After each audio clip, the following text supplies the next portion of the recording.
Donald Trump ने भारत को जहन्नुम करार दे दिया। ये वही भारतीय थे जिन्होंने डोनाल्ड ट्रंप को सपोर्ट किया, ये वही भारतीय थे जिन्होंने डोनाल्ड ट्रंप को वोट दिए। यानी अगर मैं पाकिस्तानी हूं तो इसका मतलब ये हरगिज नहीं है कि मैं झूठ बोलूंगा। भारतीय टैलेंट को यहां पर दुनिया भी सलाम करती है और हम भी सलाम करते हैं। एक कहावत बड़ी पुरानी है कि जो खड्डा आप दूसरों के लिए खोदते हैं उसी में आप खुद गिर जाते हैं। बिल्कुल ऐसा ही हिंदुस्तान के साथ हुआ, लेकिन इससे पहले हम ये समझते हैं कि दुनिया की बड़ी बड़ी कंपनीज को अमेरिकन ने बनाया और उस कंपनी को भारतीयों ने बड़े अच्छे तरीके से चलाया। आज आप देखिए दुनिया की बड़ी बड़ी कंपनियों के सीईओ कौन है?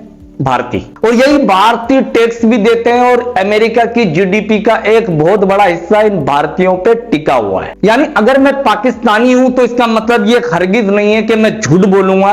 भारतीय टैलेंट को यहां पर दुनिया भी सलाम करती है और हम भी सलाम करते हैं। और आप सोचिए ये वही भारतीय थे जो डोनाल्ड ट्रंप जिंदाबाद के नारे लगा रहे थे और यही भारतीय थे जो डोनाल्ड ट्रंप को वोट दे रहे थे। यानी आज वो अपने वोट देने पे शर्मिंदा है या वो अपनी सोच पर शर्मिंदा है। या इन्हीं भारतीयों को डोनाल्ड ट्रंप ने ट्रूथ सोशल पे ट्वीट किया और हेलो होल कह दिया। डोनाल्ड ट्रंप ने भारत को जहन्नुम करार दे दिया। डोनाल्ड ट्रंप कहते हैं कि भारतीय सिर्फ शहरियत हासिल करने के लिए अमेरिका आते हैं। यानी शादी हिंदुस्तान में करते हैं, 9 महीने का प्रोग्राम हिंदुस्तान में सेट करते हैं। जैसे ही बच्चा पैदा होने वाला होता है अमेरिका का वीजा लगा के अमेरिका आते हैं और वहां बच्चा पैदा करते हैं और फिर उस बच्चे को अमेरिकन नेशनलिटी दिलवाते हैं और अमेरिका को इंडियन कॉलोनी बना रहे हैं। ट्रंप कह रहा है कि भारतीय लोग अमेरिकन वेलफेयर पे बोझ बन चुके हैं। ये वही भारतीय थे जिन्होंने डोनाल्ड ट्रंप को सपोर्ट किया, ये वही भारतीय थे जिन्होंने डोनाल्ड ट्रंप को वोट दिए। क्या डोनाल्ड ट्रंप ये बात मान चुके हैं? क्या डोनाल्ड ट्रंप को कट्टर व्हाइट सुपरमेसी वोट ही चाहिए? व्हाइट कट्टर सुपरमेसी यानी ये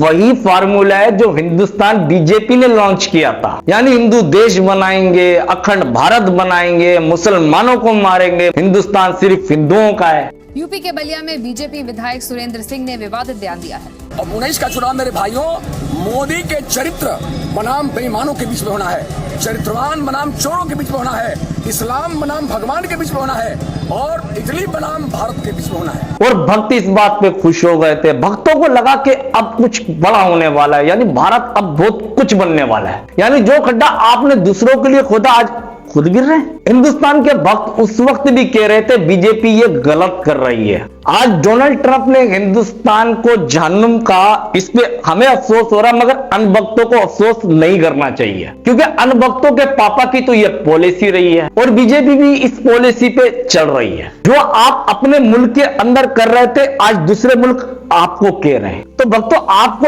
एतराज नहीं करना चाहिए और गोदी मीडिया को तो बिल्कुल भी एतराज नहीं करना चाहिए क्योंकि गोदी मीडिया तो इस प्रोपेगेंडे के साथ थी। जी वही प्रोपेगेंडा जो हिंदुस्तान में हिंदुत्व के नाम से रखा गया, जहां मस्जिदें तोड़ी गई, जहां नमाजों पे योगी ने पाबंदियां लगाई कि बाहर नमाज नहीं पढ़ सकते। अब तो बहनों और भाइयों उत्तर प्रदेश में कोई सड़क पे नमाज भी नहीं पढ़ता। अब वहां मस्जिदों के भी माइक उतर गए।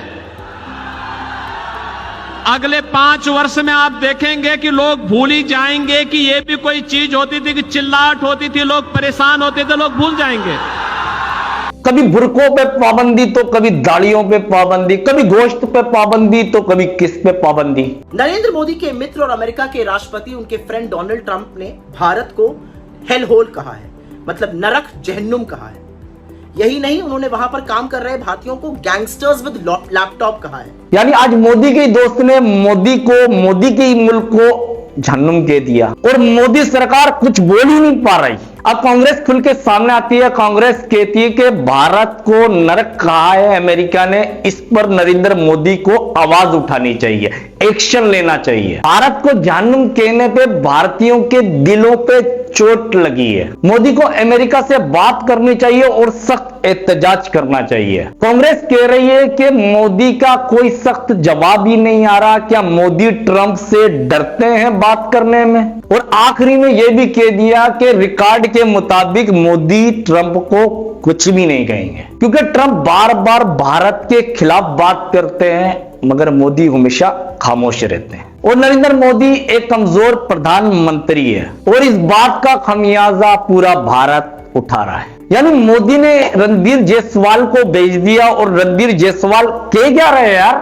We have seen some reports that is where I leave it. यानी रणधीर जायसवाल कह रहे हैं कि हमने कुछ रिपोर्ट्स देखी है और मैं बात को यहीं तक रखूंगा। अब भक्तों आप हंसो इस बात पे, यानी आपके देश को नरक कहा जा रहा है, वहीं आपके पापा कुछ कह ही नहीं रहे। हम पाकिस्तानी होके हमें यह बात अच्छी नहीं लग रही कि भारत के बारे में ऐसा कहना। हमारे आपके साथ 100 इख्तलाफ सही, मगर भारत ऐसी जगह नहीं है, ये हम भी मानते हैं, और भारतीय अवाम भी ऐसी नहीं है, ये भी हम मानते हैं। कसूर तो नरेंद्र मोदी का है, कसूर तो बीजेपी का है और कुछ भक्तों का है। उसमें हिंदुस्तान के लिए ऐसा बोलना काबिले मुजम्मत है, मगर यह सबक भक्तों के लिए, जो खड्डा आपने दूसरों के लिए खोदा आज आपके लिए खुल गया, अब उसी में आप गिर रहे हैं। तो भक्तों आपके लिए भी मैसेज है, अब आप अपने बच्चों को भारत में ही पैदा कीजिए। नेशनलिटी के लिए अमेरिका मत जाइए, वरना जलील और ख्वार रहोगे। और दूसरों के लिए गंदगी नहीं फैलाइए, क्योंकि वही गंदगी आप पे ही लगेगी। और आप ऑपरेशन सिंदूर के बाद जलील हो चुके हैं, ये आप भी जानते हैं और हम भी जानते हैं, मगर आप अपनी जुबान से नहीं बोल सकते, आपकी मीडिया आपको खुल के बता ही नहीं सकती। यही ट्रंप है, कभी आपके 4, कभी 5, कभी 6 जहाज गिरा देता है।